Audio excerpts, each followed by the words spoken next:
Whenever you look at an old house, a truly historic building that has stood through multiple generations, it's almost impossible not to wonder about the people who walked those floors before you. Oh, absolutely. You just look at the floorboards and think about the sheer volume of life that happened right there. Yeah, exactly.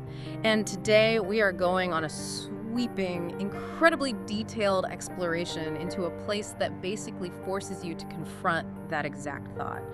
We're heading into the heart of the Virginia Piedmont, specifically to a really charming historic city called Bedford, to pull back the curtain on a deeply fascinating property known as Avenel House.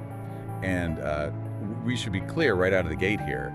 This is not your standard dry historical home tour. No, definitely not. We are unpacking a site where stunning 19th century architectural beauty, deep-seated political history, and some genuinely chilling, thoroughly documented paranormal lore all just crash right into each other. It's a complete collision of elements, and we have a massive stack of sources on the table today to guide us through this deep dive. We do. We're pulling from official National Register of Historic Places nomination forms, incredibly detailed architectural analyses, local news archives, Wikipedia, the Avenel Foundation's own historical records, and extensive paranormal investigation logs. Right, which includes reports from local modern ghost hunting teams, as well as data from the classic 1996 Sci-Fi Channel television show sightings. Yeah, that sightings episode is wild, and we will definitely get to that. But our mission for you today is to treat this as a true history meets paranormal crossover mystery. We want to balance the hard brick-and-mortar facts of the 1800s with the spine-tingling local legends that have somehow survived into the modern day. To kind of set the stage for you, Avenel is officially ranked as the 10th most haunted place in Virginia. But to even begin to understand the ghost stories, we have to look closely at the living, breathing humans who built those walls. Okay, let's unpack this. It's really the only way to genuinely approach a topic like this. When we look at hauntings, especially in locations with this specific level of historical pedigree, we are really examining how human history leaves a permanent footprint on an environment. Like an echo that just won't fade. Exactly.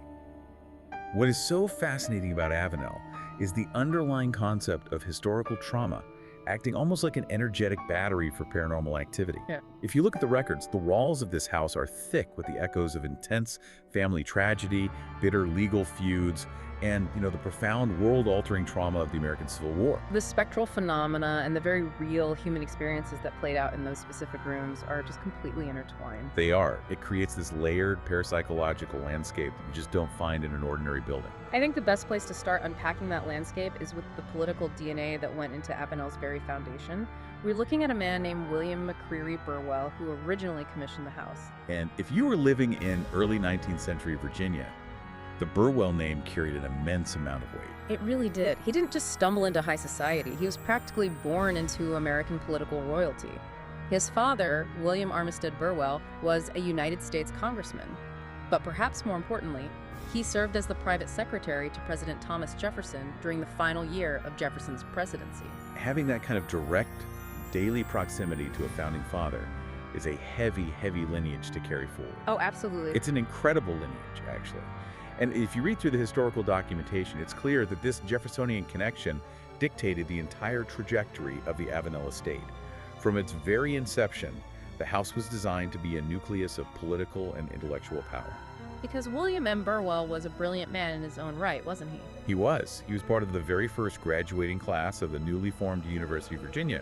And that class, notably, included figures like Alexander Stephens and Edgar Allan Poe. Wow, Edgar Allan Poe. Yeah.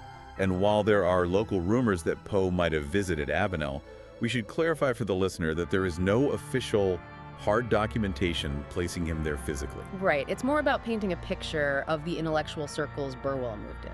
Precisely. He was a 10-term representative in the Virginia House of Delegates for Bedford County, and she even served as an emissary to Mexico for the U.S. government. So when we look at Avenel, we can't just see a family residence. We have to view it as a deliberate stage built for Southern hospitality, high-level political maneuvering, and serious intellectual discourse. That makes total sense when you look at how and where it was built. He commissioned this house for his bride, Frances Steptoe. According to the sources, they had been living in Franklin County, but William was constantly traveling. Right, making endless trips to Richmond and Washington, D.C. for his legislative and diplomatic duties. Exactly. The travel was grueling, and they ultimately decided Frances needed to be closer to her own family, specifically her mother. So they moved to the town of Liberty, which was the original name for the city of Bedford, and they started construction. This process lasted from about 1836 to 1838. And the construction details alone tell a story of absolute permanence.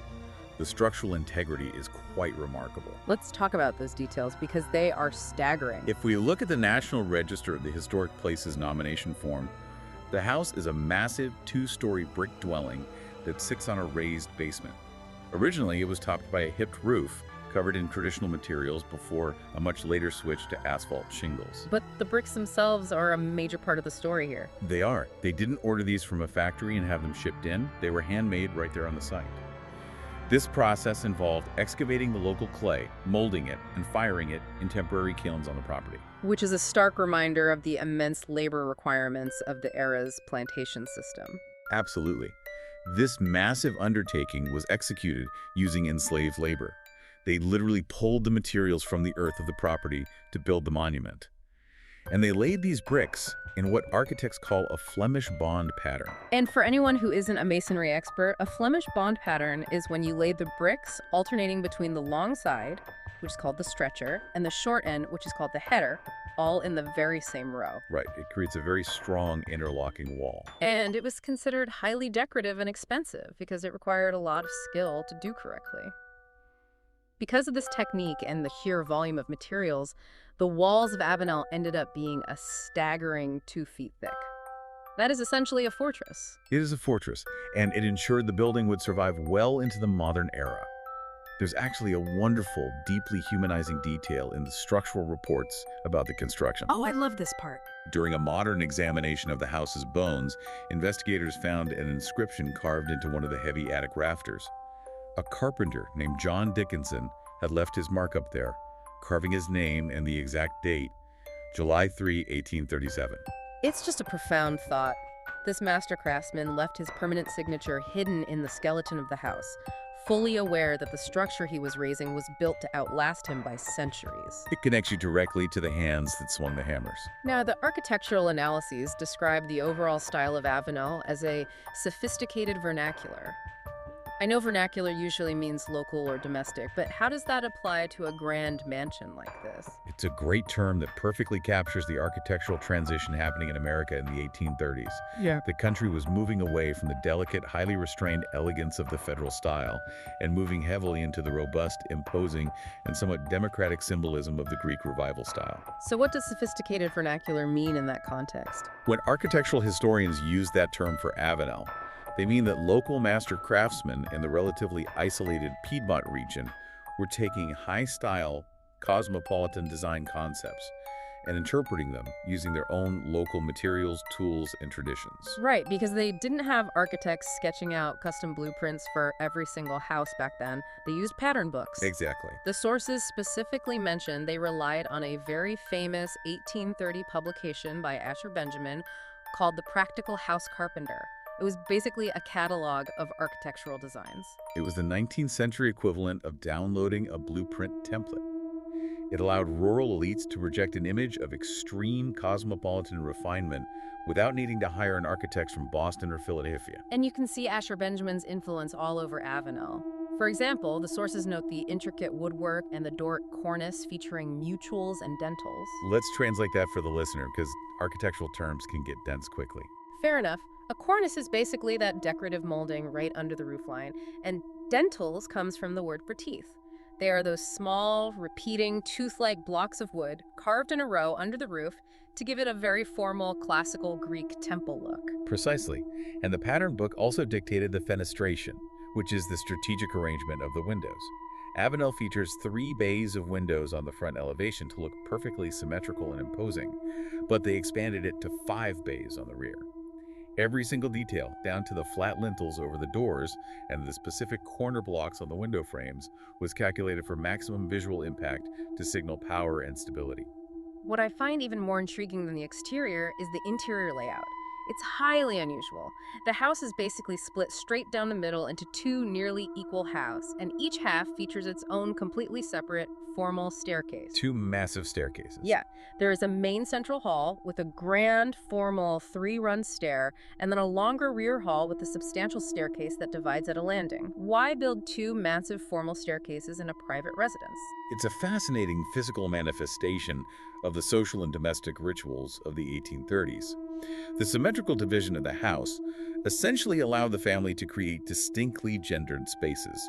For instance, the layout naturally formed what the family referred to as a distinct bridal suite and separate groom's quarters. That separation of the sexes was huge in Victorian and antebellum society. It was paramount. Furthermore, this layout was practical for their specific family dynamics. Frances's widowed mother and her brother Edward eventually moved in. The dual layout, with its massive separate entrances and sweeping hallways, provided a necessary sense of separation and privacy for the extended family. While still maintaining the vast, formal, entertaining spaces expected of a political figure like William. Exactly. The architecture also includes a highly unusual recessed loggia, an open-air gallery or porch at the northwest corner, which originally spanned both the first and second floors with solid wood Doric columns. It was an architectural luxury that was practically unheard of for contemporary residences in the Liberty area. So, by the 1840s and 50s, this fortress of a house is finished, and it is serving as the beating heart of a 250-acre plantation. They had a smokehouse, a hen house, a frame barn, and a completely separate brick kitchen outbuilding. It was an entire interdependent domestic economy sitting on a hill overlooking the developing town below. And as a social hub, it hosted some incredibly famous guests. General Robert E. Lee was a personal friend of the Burwells and visited the estate multiple times. In fact, his wife, Mary Custis Lee, actually sought sanctuary at Avenel in 1863. She was dealing with severely failing health during the chaos of the Civil War and needed a safe refuge. And that space she occupied is still preserved and known today as the Lee Room on the Foundation tours. The presence of the Lee family really underscores Avenel's status as a beacon of what was considered quintessential Southern hospitality. Of course, we must acknowledge that this hospitality and lifestyle were entirely supported by the forced labor of enslaved individuals. Right. And when the Civil War broke out, it completely transformed the estate. The political galas ended, and it shifted into a quiet, often desperate place of refuge. The internal cultural mindset of the Burwell family during this turbulent era was actually preserved in writing. The eldest daughter, Letitia Burwell, published a memoir titled A Girl's Life in Virginia Before the War. Yes, and looking at the sources, it's important that we navigate Letitia's text very carefully. We have different perspectives on it in the material. Right. One source highlights how her book vividly describes a time of endless visiting, immense hospitality, and grand social manners. But the historical analyses and broader encyclopedia entries remind us that Letitia's book falls squarely into the lost cause tradition of literature. And it is so important that we simply present this impartially as the sources do. We aren't endorsing any viewpoint here, just reporting what the historians and literature experts say about the text. It's a critical point for understanding the psychological state of the family. When we examine primary sources like Letitia's memoir, we analyze them neutrally, as historical artifacts. The lost cause narrative was a broad literary and cultural movement that emerged after the Civil War, which sought to heavily romanticize and sanitize the antebellum plantation system. And for modern historians studying the cultural construction of the 19th century South, Letitia's writings are invaluable. Not because they represent objective facts about the institution of slavery, but because they reveal the deep, profound psychological coping mechanisms adopted by the Virginia gentry. They were dealing with a total, catastrophic collapse of their society, their wealth, and their entire worldview after the Confederacy was defeated. Exactly. Letitia's book shows us exactly how they chose to remember their past in order to survive their present. They emphasized grace, gentility, and honor, while entirely glossing over the harsh, brutal realities of the labor system that made that gentility possible. It's a defensive nostalgia. And understanding Letitia's fierce, almost protective attachment to this romanticized version of Avenel becomes extremely important later when we start looking at the paranormal investigations. It definitely does, because behind the grand parties and the political success, the Burwell family experienced profound, suppressed grief. This is where the historical trauma really starts layering into those 2-foot-thick brick walls. William and Frances had 4 daughters: Letitia, Catherine, Mary Frances, and Rosa. but they also had an infant son. Their only male heir, named James Steptoe Burwell. Tragically, he died before his first birthday. And here is a detail from the records that I found incredibly heartbreaking. His burial site is entirely unknown today. Furthermore, the daughters kept extensive, highly detailed journals of their daily lives at Avenel, yet they omitted the existence of their baby brother entirely from their writings. It is a chilling omission to our modern sensibilities, isn't it? It is, but it is actually very telling of the social norms of the mid-19th century. Infant mortality was tragically high, and profound sorrow, especially the devastating loss of a child, was often considered far too painful, or perhaps too private, to commit to pen and paper. Grieving was largely an unspoken internal burden. You simply didn't write about it in a diary meant for societal reflection. In fact, historians had to dig deeply to find the only surviving record of little James Steptoe, which was just a simple birth and death date filed away in the archives of the Jones Memorial Library. But you have to imagine the heavy, suffocating silence of that unspoken grief permeating the house. In parapsychological theory, that is precisely the kind of intense, trapped emotional energy that embeds itself into a physical location. And unfortunately for the Burwells, the tragedies kept compounding. William Burwell passed away in 1888, and after that, the family's fortunes absolutely plummeted. The post-war economy in the South was devastating for them. Mrs. Burwell, at the urging of her youngest daughter Rosa, took a massive gamble. She took the very last of the family's money and invested it all into founding a finishing school for young women called Belmont, right there on the property. It was a huge undertaking, but within 10 years, it failed completely. Mrs. Burwell went totally bankrupt and lost everything. That financial ruin set the stage for a remarkably bitter and tragic end to the Burwell dynasty. After Mrs. Burwell died, a brutal legal feud erupted between the surviving sisters. Letitia, the eldest, who had so deeply romanticized their past in her book, had attempted to formally bequeath Avenel to the children of her married sisters to keep it in the family name. But Rosa, perhaps driven by the stress of the bankruptcy she helped precipitate, actually filed a lawsuit contesting the estate. Suing your own sister over the family home after losing all your money, that is a level of domestic stress that is hard to fathom. It ripped the family apart. Letitia died in 1905, right in the absolute thick of this ugly public legal feud. Historical accounts suggest she died completely heartbroken over the impending loss of her family's legacy and their beloved home.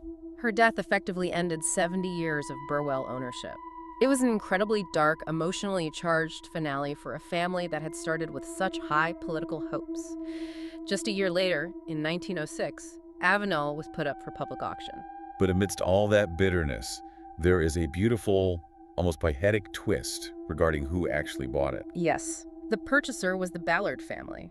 The man who signed the deed, J.W. Ballard, wasn't just some random wealthy investor. He was uniquely personally connected to the estate. Years prior, when Mrs. Burwell was a struggling widow and she and Letitia were trying in vain to maintain the massive 250-acre grounds, a young local kid known around town as the little Ballard boy used to come over. He would help them tend the yard, chop wood, and feed the remaining animals. That same little boy grew up, became a highly successful businessman, and bought the mansion at auction to save it. It's a remarkably circular piece of history. The correspondence actually proves how vital he was.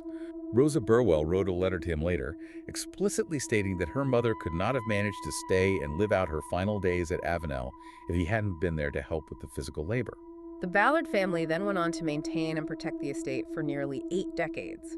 The final resident from that family, Peggy Ballard Maupin, actually lived in the house until she was 102 years old. They were only the second family to ever own the property in over a century. And interestingly, it was during the later years of the Ballard era that the rumors of the paranormal, the whispers of things unseen in the hallways, really began to solidify from private family anecdotes into documented public lore. That transition point is fascinating. You have this massive shift from the hard, documented political history of the Burwells and the Ballards straight into the shadows of the paranormal. And looking at the sources, from local news archives to Foundation records, they do not treat these stories as a joke or a tourist gimmick. It is treated as a very seriously documented phenomenon. If we connect this to the bigger picture, understand why it's taken so seriously, we need to look at the concept of liminality. Avenel functions as a liminal space, a threshold not just between rooms, but between the romanticized past and the developing present. Earlier, we discussed those handmade brick walls being 2 feet thick. In structural terms, that physical density provides a massive amount of thermal and acoustic insulation. But in parapsychological terms, investigators believe it provides a high degree of parapsychological density. What does that mean exactly? Are the bricks themselves haunted? Not haunted in the traditional sense, but receptive. The prevailing theory in paranormal research is that structures built with immense mass, especially using natural materials pulled directly from the earth like clay, stone, and heavy timber, act as energetic sponges. Oh, I see. They are capable of literally absorbing the intense, raw human emotions that play out within their boundaries over decades. When you look at Avenel, you have layers of profound grief, political tension, and legal fury. But perhaps no emotion embedded in those walls was more intense than the tragedy of Mary Frances Burwell, the daughter the family affectionately called Fan. Fan's story is just heart-wrenching. If you were writing a screenplay, you couldn't write a more quintessential, tragic Civil War romance. It is March 4th, 1862. It's 9:00 p.m. at night, and they are holding a grand wedding inside the formal parlor at Avenel. Fan Burwell is marrying a young military man named Captain James Jimmy Breckinridge. If you look at the architectural notes for that parlor, you can vividly imagine the scene. They had this ornate plaster ceiling with a delicate grapevine pattern, a massive black marble mantelpiece, the soft glow of candlelight reflecting off the original glass window panes. It must have been a scene of incredible joy, but heavily mixed with the terrible looming anxiety of the ongoing war. The atmosphere would have been incredibly emotionally charged. It was a moment of pure celebration suspended in a period of national slaughter, and tragically, that joy was agonizingly short-lived. During the Civil War, it was a relatively common practice for women, particularly those of means, to travel to the military encampments to visit their male relatives and husbands when the fighting paused. Just 4 months after her wedding in that parlor, Fan travels with a small entourage to visit Jimmy near the front lines. The travel conditions in 1862 would have been incredibly harsh. Brutal. And the sanitary conditions in the military camps were practically non-existent. Hmm. During this journey, Fan contracts typhoid fever. Typhoid is a horrific, wasting bacterial infection. She manages to survive the grueling journey back to the sanctuary of Avenel, but the illness is far too severe for 19th century medicine to treat. She dies right there in the house. She was a bride for merely 4 months before the fever took her. And the tragedy only compounds for Jimmy. Captain Breckinridge is absolutely shattered by the sudden loss of his young wife, and he doesn't even have the luxury of grieving. He's still actively fighting a losing war. Fast forward to 1865, during one of the final desperate, chaotic battles of the Civil War. It is reported by his comrades that Jimmy essentially threw himself into enemy fire. He was killed in action. Because of the absolute chaos of the retreat and the horrific conditions of the battlefield, his body was never recovered. He was swallowed by the war. The family eventually placed a memorial headstone for him right next to Fan's grave in the local Bedford cemetery. But if you visit it today, there is nothing buried beneath his marker. Just an empty plot of dirt for a husband who promised to return but never did. The historical record, however, provides an incredible, almost unbelievable postscript to Jimmy's fate. If we fast forward a full century into the 1960s, construction crews are operating heavy machinery, digging up earth to build the Petersburg Bypass Highway in Virginia. During the excavation, some local young boys are playing in the massive mounds of displaced dirt, and they uncover something astonishing. They pull the remnants of a decayed Confederate uniform out of the earth. Because of the location, and specifically because of the unique initial brass buttons still attached to the uniform fabric, the artifacts were boxed up and sent to the Virginia Military Institute for expert analysis. That is wild. How do you even begin to identify a soldier from 100 years ago based on a button? VMI has incredibly meticulous records of their alumni and the specific accoutrements issued. Through a careful analysis of the initials, the unit locations during the battle, and the design of the buttons, VMI positively identified those remains as belonging to Captain James Breckinridge. A full century later, pulled from the dirt by children, they finally found him. The Breckinridge family, in modern times, was actually able to hold a full memorial service with honors to provide some closure to a wound that had been open for 100 years. That detail is just astounding to me. A century lost in the mud, and the initials on a button bring the narrative full circle. But back at Avenel House, the story never really achieved that kind of closure. It didn't. Fan's tragic sequence of events, a nervous wartime wedding, a sudden and painful death from disease, and a husband violently lost to the battlefield form the absolute foundation for Avenel's most famous and enduring legend. I'm talking, of course, about the entity known as the White Lady of Avenel. The White Lady is undeniably the iconic spectral effects of the property. For well over a century, unconnected eyewitnesses have consistently described seeing the exact same apparition. It is always described as a petite woman. She is perpetually reported wearing a long, flowing white gown.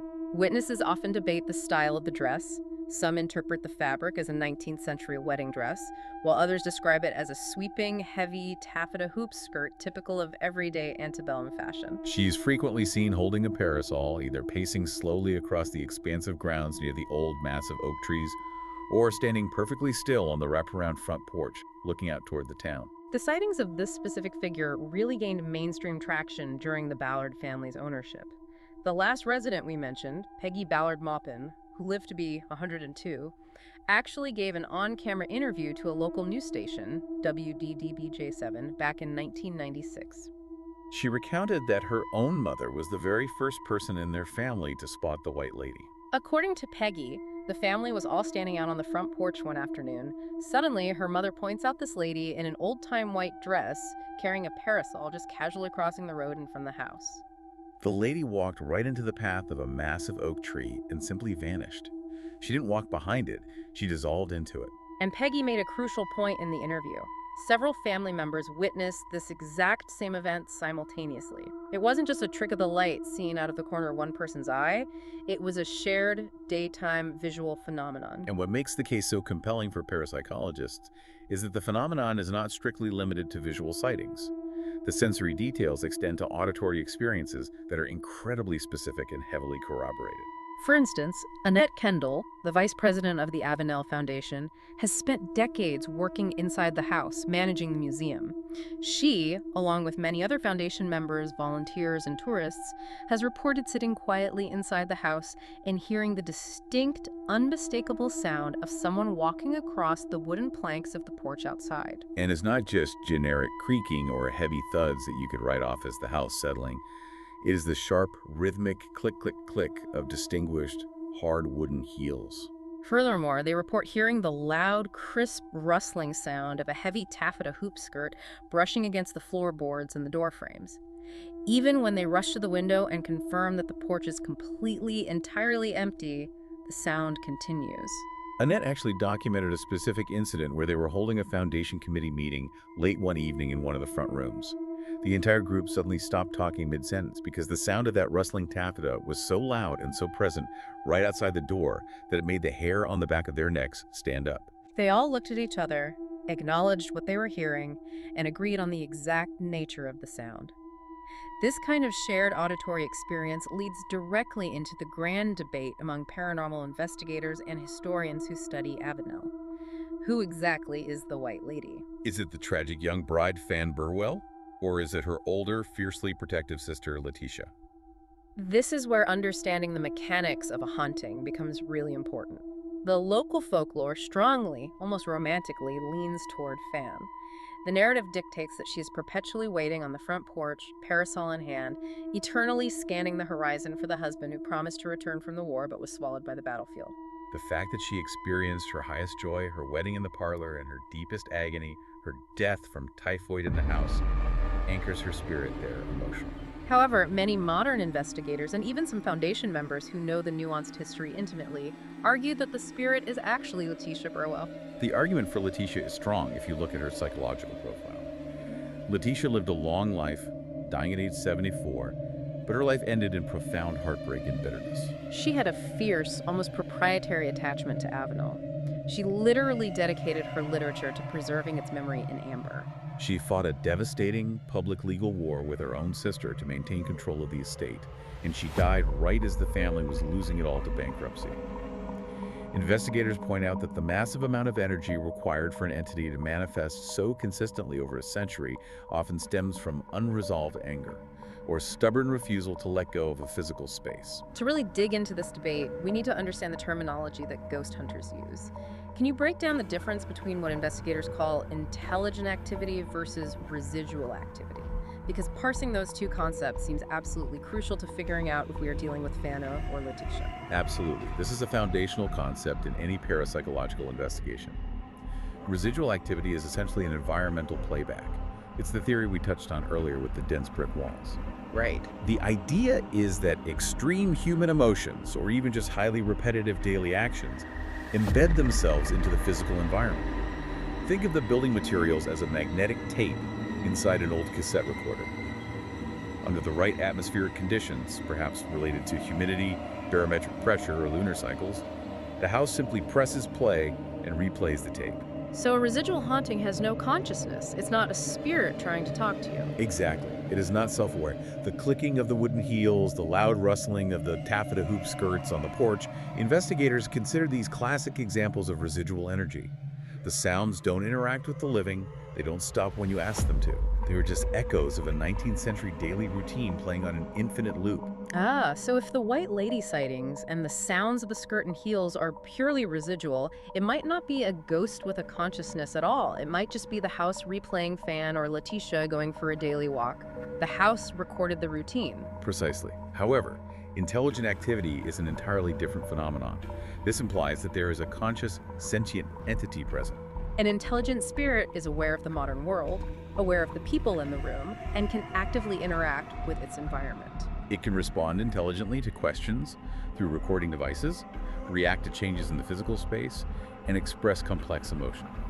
And while the rustling skirts might be dismissed as residual tape-ag, there are other highly documented phenomena at Avenel that point directly to a very intelligent, very aware, and sometimes very angry presence.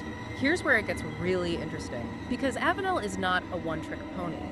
The White Lady is undoubtedly the star of the local folklore, but she has a supporting cast of lesser-known entities that are, frankly, just as creepy and much more interactive. For instance, investigators and visitors frequently report a recurring visual of something called the girl in the window.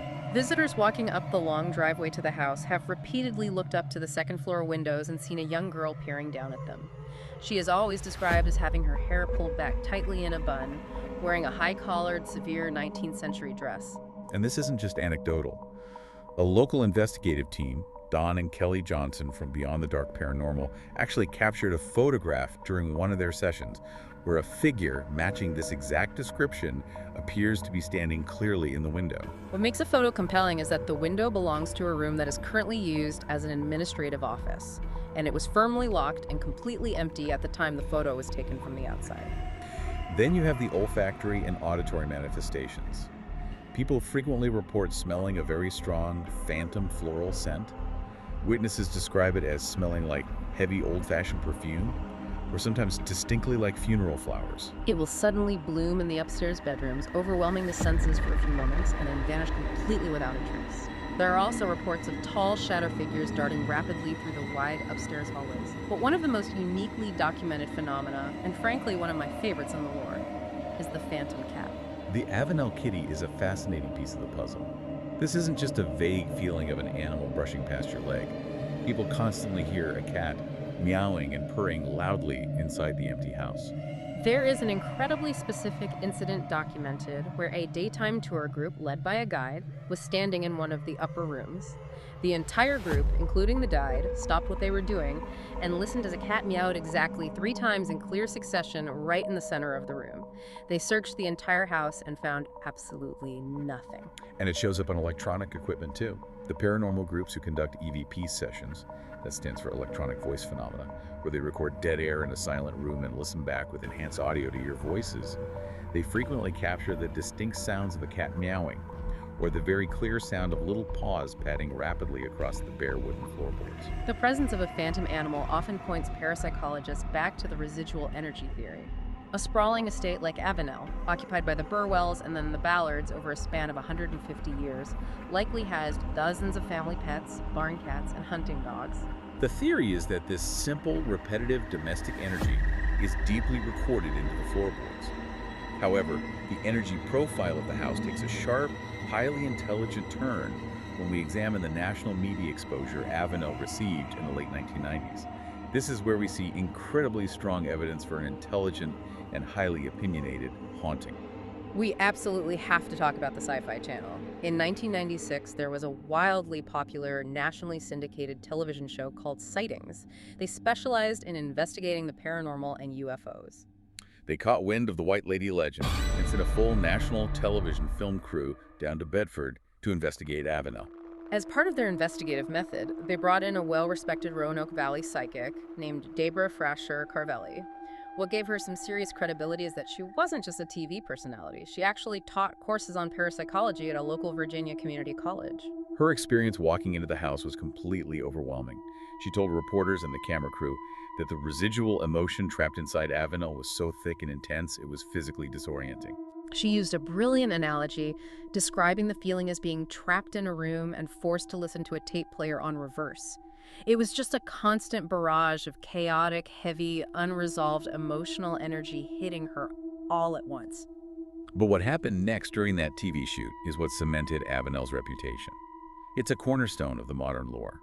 Carvelli is walking through the house with the cameras rolling, and she walks into a specific room on the first floor that the Avenel Foundation had recently renovated. As part of restoring the house to its Victorian glory, the committee had chosen to paint the walls of this particular room a very vibrant, deep red.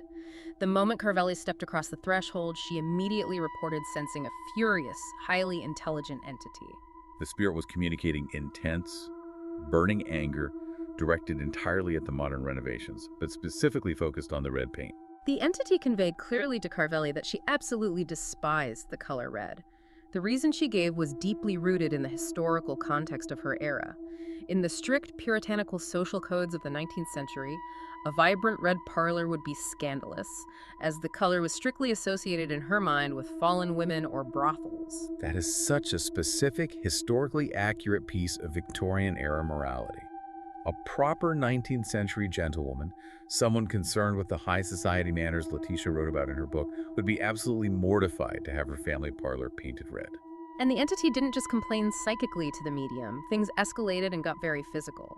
During Carvelli's sit-down on-camera interview, which was taking place in the famous Lee Room, the exact room where Robert E. Lee's wife had sought sanctuary, the heavy, modern UV window covering suddenly began shaking violently. And we have to emphasize, the crew checked for natural explanations. The windows were closed. There was no wind, no HVAC draft, no heavy trucks driving by to vibrate the floors. The shaking of the blinds was so aggressive, sudden, and terrifying that the professional camera operator and the boom mic technician actually dropped their heavy, expensive gear on the floor and sprinted out of the house. It's an incredible anecdote, and to me, it perfectly illustrates what we were talking about with intelligent activity. This wasn't a tape playing on a loop. This was a spirit reacting consciously to modern 20th century renovations. It was expressing a proprietary, almost arrogant outrage over aesthetic design choices. And this specific incident is exactly why so many Foundation members and seasoned investigators believe the primary dominant entity in the house is Letitia Burwell, not Fan. The psychological profile aligns perfectly. If we look at Fan, she died very young, in her 20s, in the tragic midst of a massive civil war, desperately separated from a husband she had only been married to for 4 months. Her emotional energy would logically be sorrowful, longing, perhaps confused or liced. But Letitia was the fiercely proud, deeply nostalgic matriarch who fought a legal war with her own flesh and blood to keep the house, only to die heartbroken as it was sold off. The furious indignation over the house being altered, the intense judgment about a paint color being associated with fallen women that aligns flawlessly with Letitia's rigid aristocratic worldview. So how does Avenel handle all of this intense activity today? You have a house full of incredibly valuable antiques, a rich, nationally recognized architectural legacy, and a deeply angry ghost who violently hates your interior design choices. The Avenel Foundation, which was formed in 1985 by a group of passionate Bedford locals, originally created a workforce guild simply to save the physical structure from rotting away due to neglect. And they have done a miraculous job. Today, the house is a pristine museum, it serves as a community center, and it is a highly sought-after wedding venue. Which is wild to think about. Can you imagine joyfully getting married in the exact same parlor where Fan Burwell had her doomed 9:00 p.m. wartime wedding? It creates a highly complex, absolutely fascinating dynamic for the Foundation's board of directors. They have to carefully walk a tightrope, balancing serious historical preservation and academic integrity with the massive, undeniable public draw of the supernatural. On one hand, they give very dignified, historically rigorous museum tours that highlight the sophisticated vernacular architecture, the Jeffersonian political connections, and the somber reality of the Civil War. But on the other hand, they have smartly chosen not to hide from the lore. Every fall, they lean heavily into it, hosting officially sanctioned, heavily attended paranormal nights. And it's not just tourists walking around with flashlights. They allow multiple serious, technically equipped investigative groups like the Portsmouth Paranormal Society, Beyond the Dark, and Virginia Infinity Paranormal to come in.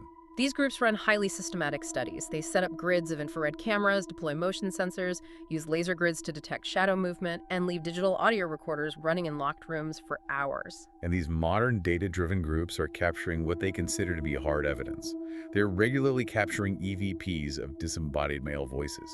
Investigators speculate it could be the stern energy of William Burwell himself, or perhaps residual audio of soldiers who camped nearby.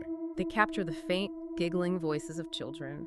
They document unexplained phantom flashes of light and capture hundreds of photographs of energetic anomalies, often referred to as orbs, that appear to actively follow living visitors from room to room, exhibiting intelligent flight paths rather than just drifting like dust. But the most consistent piece of modern data, reported almost universally by every team that goes in, involves severe electronic battery drains. You can walk into Avenel with a brand new, fully charged DSLR camera or a fresh digital recorder, and within minutes of stepping into certain hotspots, like the Lee Room or the main staircase, the battery is entirely dead. In paranormal theory, spirits do not generate their own power. In order to manifest a voice, a smell, or a physical rustle of a skirt, they have to draw massive amounts of ambient energy from their environment. And to a spirit, a high-capacity lithium-ion camera battery is essentially an all-you-can-eat buffet of raw energy. The profound irony, and frankly the strategic brilliance of the Foundation's current approach, is the economic reality of the situation. The ghost hunters are literally funding the preservation of the hard history. The revenue generated from the ticket sales for these paranormal investigations, the public fascination with the sightings episode, and the sheer volume of tourists coming to look for the White Lady provides the crucial necessary capital to maintain an 1836 hipped roof, repair the fragile original glass in the fenestration, and keep the museum doors open to teach the political history. In a very literal sense, the ghosts of the Burwell family are paying for their own upkeep. That is such a perfect way to look at it. So what does this all mean as we finally synthesize this massive deep dive? To me, Avenel is truly a rare survivor. It is a massive brick-and-mortar time capsule. If you walk up those wooden steps, hear the creak of the porch, and step through that massive 8-panel front door, you are stepping directly into the height of 19th century elegance. But you're also stepping into the deep, unresolved trauma of the American Civil War, the suffocating sorrow of a lost infant, the bitterness of a fractured, bankrupt family, and the enduring, captivating nature of American folklore. Absolutely. The holistic story of Avenel teaches us that history is not just a sterile list of architectural dates, political appointments, and property deeds. History is raw human emotion. And sometimes, that emotion is so overwhelmingly powerful that it leaves a permanent stain on the physical environment.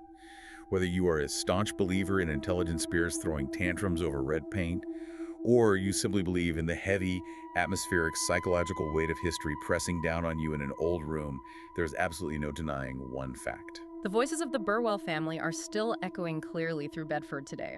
Through the dedicated stewardship of the Foundation, Avenel remains a living, breathing laboratory for the study of both our known, documented history and the deeply unexplained. And that brings us to our final thought for you, the listener, to mull over long after this deep dive ends. Think closely about that concept of residual hauntings we discussed today. The scientific theory that intense human emotions, repetitive daily actions, moments of extreme, world-shattering trauma, or even moments of immense nervous joy can literally embed themselves into the physical materials of a building. Think of your walls acting like an audio recording, just waiting for the exact right atmospheric conditions to hit play. If a house with 2-foot-thick, handmade clay brick walls from 1836 can absorb the nervous joy of a wartime parlor wedding, the crushing grief of a young widow dying of typhoid, and the simple daily sound of a woman's wooden heels pacing a porch, and play it all back over a century later. Look around you. Look at the room you are in right now. What daily routines, what secret, unspoken sorrows, what heated arguments, or what moments of pure, unfiltered joy are the walls of your home absorbing like a sponge right now? And who might be listening to the phantom echoes of your life 100 years from today? Thanks for diving deep with us.